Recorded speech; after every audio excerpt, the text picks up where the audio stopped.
بسم الله الرحمن الرحیم.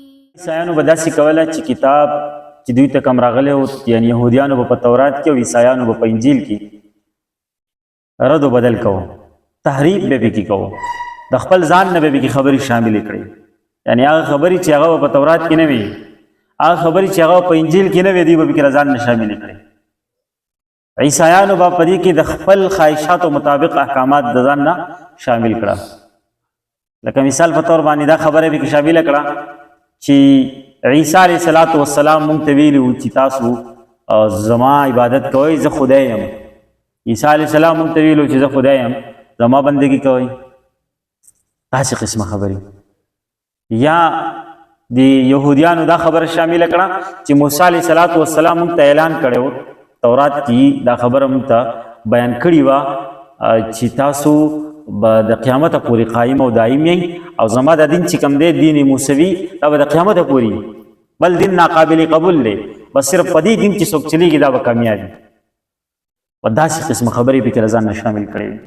نور به هم دوی کوشش دا کولو چې کله به داسې سخت حکم و چې هغې به د دې طبیعت نه برداشت کولو، بس هغه حکم به بدل کو، آسان حکم به د هغې په ځای په کتاب کې داخل کو، خپله مرضي به یې کوله.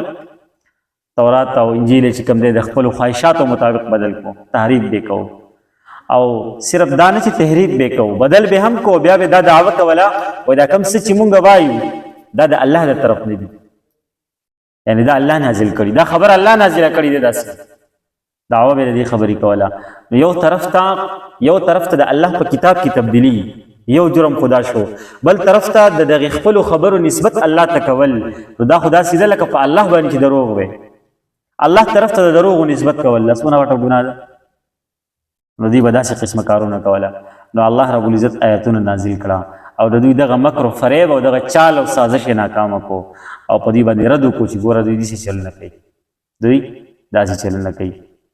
بله خبره به دا وه، دې بل ورپسې آیت کې الله رب العزت د هغې صفا اعلان وکړو، واضح اعلان یې وکړو چې کله د عیسایان او د یهودیان راله نبي کریم صلی الله علیه وسلم ته، نو دوی نبی علیه السلام ته دا خبره وکړه چې ای پیغمبره، ای محمده، آیا ته هم داسې غواړې لکه څنګه چې عیسی علیه السلام غوښتله چې ستا د خلک بندګي شروع کړي، ستا د خلک عبادت شروع کړي؟ نو نبی کریم صلی الله علیه وسلم ورته وویل معاذ الله، زه خو داسې چرته هم نه غواړم، زه خو د الله بنده یم، د الله رسول یم، د الله پیغمبر یم، زه چرته دا نه غواړم او نه مې چاته ویلي دي او نه زما لپاره مناسب دي زه چاته ووایم چې ای خلکو تاسو الله پرېږدئ زما بندګي کوئ. او عقلا هم که تاسو سوچ وکئ که نه، نو یو حکومت چې یو کس حکومت کې اخلي که نه، د حکومت نماینده جوړی یا یو عهده وله ورکوي حکومت، نو هغه ګوري چې آیا ټول اول خو هغه دې ته ګوري چې آیا دا کم کس چې موږ دا عهده ورکوو په دې کې د دې عهدې اهلیت شته که نشته، دا ایلیجیبل دی که نه د دې دپاره، قابل دی که نه، دا به دا عهده سنبال کی او که نه. یو پکې هغې دا نقطه ګوري، دا صلاحیت او استعداد پکې ګوري. په دویم نمبر باندې حکومت دا ګوري چې دا کم کس چې مونږ په دې عهدې باندې فایز کوو، آیا دا کس به د حکومت وفادار وي او که نه. داسې ده که نه ده؟ هسې نه چې سبا له دې د حکومت خلاف بغاوت وکړي یا خلک د حکومت خلاف کړي.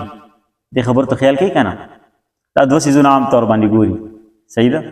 او که بالفرض داسې لږ غوندې هم شک او شبهې وي د یو سړي په باره کې چې یاره دی به سبا له بغاوت کوي، دی به زما خلاف، یعنې د حکومت خلاف به خلک راپاڅوي، خلک به چې کوم دی د حکومت خلاف کوي، بغاوت به کوي، باغي به جوړېږي، معمولي غوندې شک و شبهې پرې راشي، فورا یې د عهدې نه لرې کوي. داسې ده که نه ده؟ داسې ده که نه؟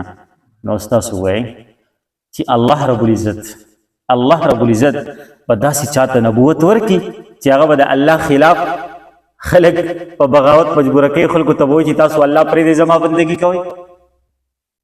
ګوره حکومت خو غلطي کولی شي که نه، خو انسانان دي، انسان غلطي کېږي چې د یو انسان په انتخاب کې دی غلط شي، د دا سوچ فکر د دا هغه دوراندیشي به دونه نه وي، دونه به دی قابل نه وي چې یاره یو انسان چې دی هغه چک کړي، هغه وګوري چې واقعي دا قابل دی او که نه دی، اهل دی او که نه دی. نو الله رب العزت خو علیم ذات دی، خو داسې ذات دی چې هغې ته د مخکې نه پته چې دا کس د دې قابل دی او که نه دی. دې کس کې دا اهلیت شته او که نشته، دا په مستقبل کې دا کارونه کوي، داسې به کوي. هر څه الله ته د مخکې نه علم دی. د علم خپل علم کل مطابق الله رب العزت د نبوت دپاره د انسان انتخاب کوي. نو الله چې څوک نبي جوړوي الله نو نعوذ بالله که بالفرض داسې وي چې یاره دی به وروستو مطلب دا او الله په علم کې چې دی نو دا خو د الله په علم کې نقصان راغی. که الله ته پته نه وه نعوذ بالله چې دی به داسې چل کوي. دا خو د الله دا خو یعنی الله طرف ته د کم علمۍ نسبت کول دي. نو او الله د دې نه پاک دی. الله علم محیط علی کل شی دی. الله تعالی علم کلی دی، ازلی دی، ابدي دی، هر څه ته شامل دی. نو الله رب العزت داسې کس ته نبوت څنګه ورکولی شي چې هغه به خلکو ته وایي چې خلکو تاسو الله پرېږدئ زما بندګي کوئ. نو په دې آیت مبارکه کې الله رب العزت په دغه عیسایانو باندې ښه مضبوط رد وکړو چې تاسو چې دا کومه خبره کوئ چې عیسی علیه السلام تاسو ته ویل چې زما بندګي کوئ، زما عبادت کوئ او الله پرېږدئ، دا خبره هم غلطه ده. او د یو انسان په یعنې د یو نبي په باره کې دا خو څوک تصور هم نشي کولی چې دی به داسې چل وکړي، داسې اعلان به وکړي. نو په دې آیت مبارکه کې الله رب العزت په دغه خلکو باندې رد